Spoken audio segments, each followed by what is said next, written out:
Thank you everyone for joining. So I have Antonio von Praag here, and I can't wait to introduce you to him because I have known Antonio now, I don't know, since early 2000s, let's just say, before I even became a fitness trainer. Some of you in my former life know me as a fitness trainer, and Antonio was one of my favorite trainers. I completely looked up to him because of his passion, of his focused attention when it came to his clients.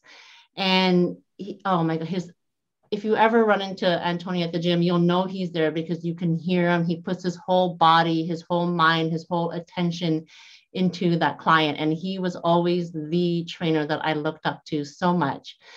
However, after knowing Antonio for all this time, he actually revealed a very beautiful story about his own personal struggle with addiction, child abuse, and vulnerability, and really changing the face of masculinity because he is your outwardly a very masculine force, very beautiful masculine force. He is a triathlete. He's trained many high performance athletes, and he's been a trainer now for over 20 years. So let's get into it. Antonio, so yes, you put up a post which really stopped me in my tracks because I know you as this, super masculine Latino machismo force, very loving as well, and straight to the point, no BS kind of guy. But when you really opened up in this post about your own history and your own fight with addiction and sexual abuse and vulnerability, what was it? What was it that you decided to open up at this time about that story? You know what? Well, first, thank you so much, Eve, for your invitation. And we haven't seen each other for such a long time. So it has been, amazing to see you back here, right? It's I come from a society, okay, that in Latin America, the macho kind of figure that is the strong guy that doesn't cry, doesn't show any feelings.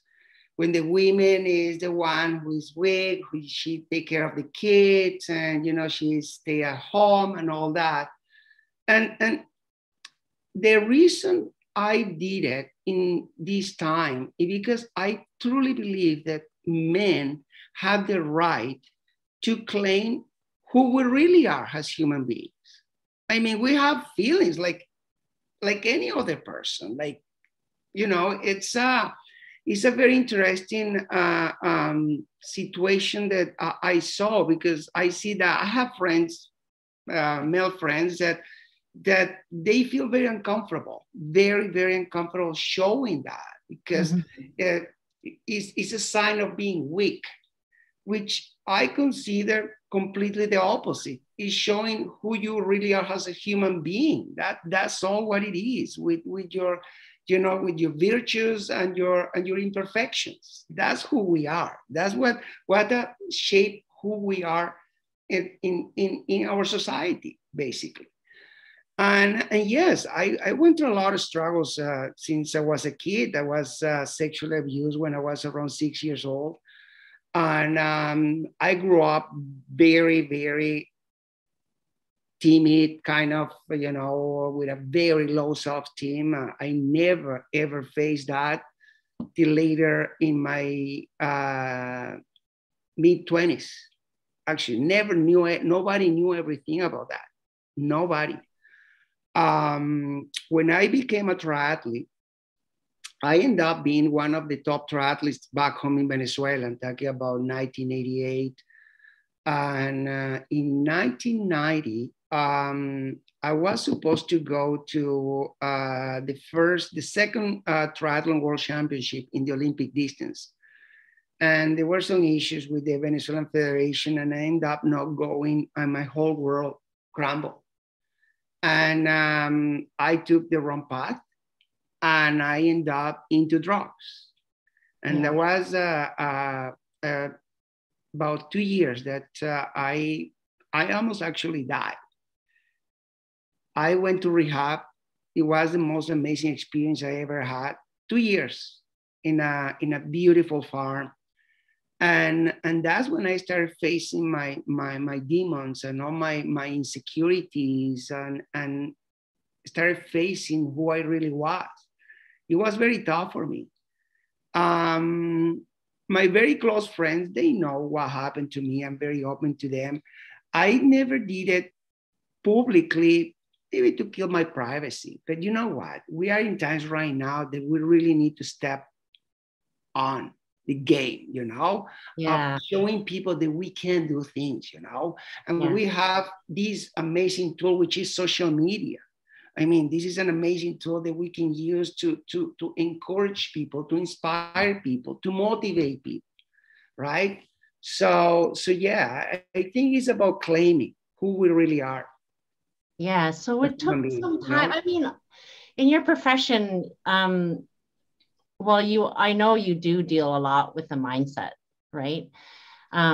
As well as the physical. You have to start with the mindset. Did you find that even in your like how did your sort of your circle, how did that transform the circle and how people started relating to you after that? Because you were no longer, after this, you can't no longer just be viewed as this tough, no BS trainer. Now we know about the soft side of you, this very, the truth, the vulnerability, what you actually overcome. And it actually makes you much more relatable now Totally. too. Like, Antonio could overcome this and still be this like Superman. I could do Thank this. you. How did that transform like your inner circle and your clients?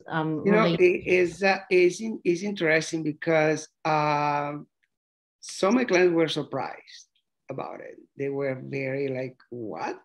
And I say, yeah, I went through that, and it made me who I am right now.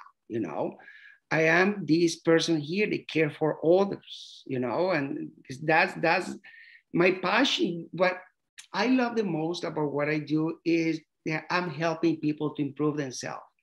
And this new showing of me being or having that experience I had in my life, I think it's showing them that, wow, I mean, like this guy, what you're saying, this guy could do that and achieve this. Why not me? Why not me? And the funny part is that they are closer to me now.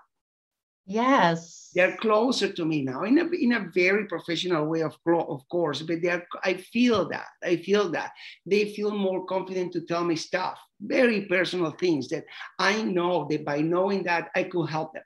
I can help them. Yes. Right. But yeah, it is a fact. It is a fact. And a lot of people truly believe, it's good that you're bringing this, that if you say that, people are going to reject you. It's completely the opposite.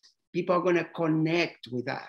Yes. Thank you. Because your being vulnerable gives permission for other people to open up too. Totally. I receive a lot of personal messages from male friends, and it was interesting because all of them were, Antonio, have your back. You count on me. Right. Yeah. It was interesting. Supportive, like totally supportive. Yeah, totally supportive. But what really took my attention, they still have that shield now. Yeah, you're my friend, I love you, but I will not open. Yes. Do you understand what I mean? That it was good for you, but I'm okay. Like I'm not going to do it. Yeah, it really took my attention, which is completely fine. I think this is something that you do it. It's a very personal, choice. But honestly, what do you think is the price for that shield? I mean, we know why the shield exists because, so-called, I mean, I really feel the shift that it is now changing for men. Men feel the need that this is their persona. This is the only persona that will carry them and lift them up through society, through work, through their career, whatever, for advancement. But what do you think is the the price for carrying that mask of masculinity, especially now that you've had both, you've carried the mask yourself, you've overcame it. You never even really had to talk about it much, but now you're willing to really be open with it. What's the what do you think was the price for you between, I mean, you just revealing that and carrying it with you all this time? You know, in a very personal level, I can say that in my relationship, for example, with my son, my partner, it gets way more closer. When my son knew this from many years ago. I spoke about him. Yeah, we're very close, and you know, we are very, very close, and I think one of the reasons is because I opened to him. But what happened is, in retribution, he opens to me a lot too. Yes. So anytime he has a problem or a situation or a challenge, he comes to be very open that, you know, I'm going through this. What should I do? Because I didn't put that barrier with him. And the same thing with the same situation with my partner. I mean, we are very, very close. We are best friends because I part of this is because I opened to her, like, this is who I am. Yes. And right? You can still be who you can still be your strong masculine. Totally. I'm still no BS, period. That hasn't changed. It goes stronger, actually. Yes. So I love what you said, because this shield, this mask of masculinity is, in essence, it's a barrier. It's a barrier to vulnerability. It's a barrier to being more open, and it's a barrier to being more connected. Totally. And even now that you had discovered this and was very open about it, yeah, you've seen the shift. And even so, what do you think it's going to take for men and women too, who carry this shield, and more women, especially if you've been single for some time or a single mom like I was, like, we tend to also want to have, we need the masculine shield. It works for us. It's the girl attitude, right? We're very afraid to be open up. We're very afraid to reveal our weaknesses. But what do you think it's going, because when you're also afraid to reveal your weaknesses, you're also afraid to ask for help. And as a coach, both you and I know that we need people to ask for our help. Totally. I you know what, you're saying that, and I have just yesterday an experience with a former client that called me, and she's not doing too well, and for her took it a lot because she thought that I would judge her. The judgment. And I think one of the biggest issue that we present is the stigmas the society has built around us, right? That the man is the man and the woman is the woman, which in essence, yes, we have our differences, and that is a fact. But that doesn't mean that we don't have feelings, that we don't go through struggles, because we both go through struggles in life. We both do. But men, because they have to show they're strong, they can show like weakness when they talk about being vulnerable. It goes down there. I think we need to create a new paradigm in our society. I think that is a must, and all of these start in the family, I believe. You know, when our parents educate us in a certain way, that's what we get. The first 7 years of our life is when we get everything, values and all that, right? So I think all this start from the cell of the society, which is the family. You know, as parents, to show our children that it is okay. Actually, it's healthy. It's healthy. Yeah, totally. To be vulnerable. It's what is going to take? That is a really good question, because I Yeah, to truly believe. ask for help. I mean, I guess it's just one small step at a time, right? Like Totally. to recognize first that you need the help. I mean, we are in essence in the business of helping people. Um, and I think that is, I mean, when you are struggling, whether it be with your health, whether it be with your mindset, whether it be with your emotions or an addiction or something even, more traumatic, like what you went through, that you have to first recognize that it is safe to seek help and that you will Totally. not, Yeah. like Yeah. you said, like your client, and you've known her, this Yeah. client knows you, and she was still afraid of judgment. Yeah. It took her to be in such a desperate situation for her to reach out to me, right? And the funny story was that I said, okay, you're coming tomorrow to our outdoor class, period. There is no negotiation here. Okay, so see you tomorrow. And she shows up, and she was a little bit, and some of my clients from the class know her, so they're so amazing. They welcome her, and at the end, I asked, "How you feel now? How do you feel now?" And she said, "I'm back. I'm back. Look what it took you. Look what it took to take just that little decision there, that little step. Now you have to start regaining that. But it took you just that little step just to realize that you got this, right? But sometimes we don't see it, because it has happened to me many, many times. I don't see it. I don't see it. And yeah, I stay quiet. I don't ask for help. And all what I need is just a little bit of a push, just a little bit to make a big step in my life. And Yes. that's what happens. Yeah, it doesn't take much, just that little step. So do you have a message then, if there was like a man watching this, or even for women, yeah, struggling with a partner who probably is maybe a little bit closed in or not afraid to show his emotions? Do you have a message then to take that first step? Like what advice do you have for them? I truly believe the word I will use is love. With love, you Favorite word? find anything in life.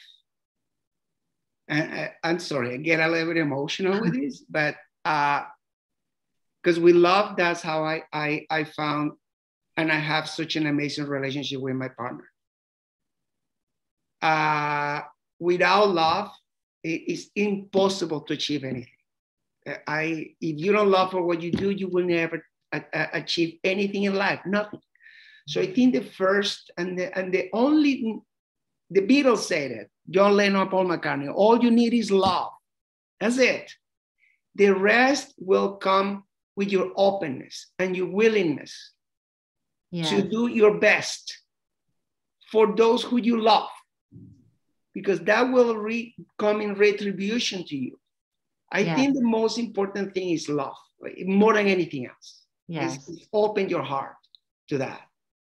Yes, and a little bit of courage and bravery. That's absolutely, all. Absolutely. Because you did this, so and you're 100% certain that your opening up gave this back to you. Now we just need to express that more and more to other people, that your opening up is actually a gift to others and a gift that you will receive back from others. That's it. Totally. Let's just do this. No, totally. That's the way I see it. That's the way I see it. That doesn't have to do anything with your education, your social status, your religion, your gender. It doesn't have to do anything with any of those. It's all about that 4-letter word, love. Yeah. I truly believe in that. Yeah. I'm a lover. Yeah, you are. Let's see you a lover. That's part of that is so part of you, who you are, but it comes out in a different way. We all have different ways of expressing it. Totally, Right? totally. And you come out with, I mean, it's a tough love, but it's not that tough, actually. It is not. It is not. You know, the clients that have been with me for a long time, I have been working with people for more than 15 years. So it's a lifetime. And they know me and they understand that. They understand that. And sometimes they get mad at me, but they get it. They get it. Because, yeah, somebody has to guide you to get out of your comfort zone to achieve what you want to achieve. Yeah, exactly. And you do it with that, with love. Yeah, and tough love sometimes.